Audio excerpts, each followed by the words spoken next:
नमस्कार, स्वागत है आप सभी का। मैं हूं आपके साथ शिवप्रिया सिंह। लोकसभा चुनाव के चौथे चरण का मतदान 13 मई को होने वाला है। बेगूसराय में भी इसी चरण में मतदान होंगे।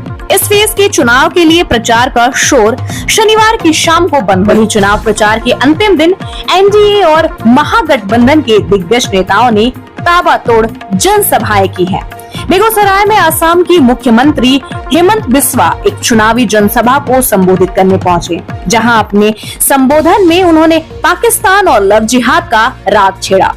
बेगूसराय में जनसभा को संबोधित करते हुए असम के सीएम हेमंत बिस्वा ने कहा कि इस बार पीएम मोदी को 400 सीट मिली तो देश में लव जिहाद करने की हिम्मत किसी में नहीं रहेगी। उन्होंने कहा कि पहले पाकिस्तान के लोग आकर भारत में बम फेंकते थे, लेकिन पीएम मोदी ने 2 बार पाकिस्तान में बम फेंक दिया, तो अब कोई आता है क्या? ऐसे ही 2-4 लव जिहाद वालों का टांग तोड़ देंगे तो जिंदगी में कोई लव जिहाद करने का हिम्मत नहीं करेगा। असम सीएम ने कहा कि इसलिए हमें मोदी जी की सरकार चाहिए। वहीं मीडिया से बातचीत के दौरान हेमंत बिस्वा कहा कि धर्म और संप्रदाय का मुद्दा हमारे देश में हमेशा रहा है। हमारे देश का विभाजन भी धर्म के आधार पर हुआ था। उन्होंने कहा कि जब सनातन हो जाएगा तो बेरोजगारी भी अपने आप रास्ता ले लेगी।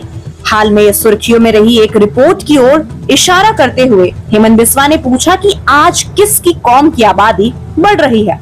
45% आबादी किसकी बढ़ी है? हिंदू का तो नहीं बढ़ा है। असम के सीएम ने आगे कहा कि अगर देश हिंदू हो जाता है तो देश की बहुत सी समस्या का अपने आप समाधान हो जाएगा। उन्होंने कहा कि हम तो 3 शादियां नहीं करते, आप देश हिंदू बना दो, देश की बहुत सारी समस्या हिंदू ही हल कर लेगा। गौरतलब है कि 13 मई को बिहार की 5 संसदीय सीटों पर मतदान होना है। बेगूसराय से निवर्तमान सांसद सह केंद्रीय मंत्री गिरिराज सिंह ही एनडीए की ओर से मैदान में है। हेमंत बिस्वा अपनी पार्टी के फायर ब्रांड नेता गिरिराज सिंह के समर्थन में वोट की अपील करने बेगूसराय आए थे, जहां से उन्होंने जमकर सियासी बाण फेंके।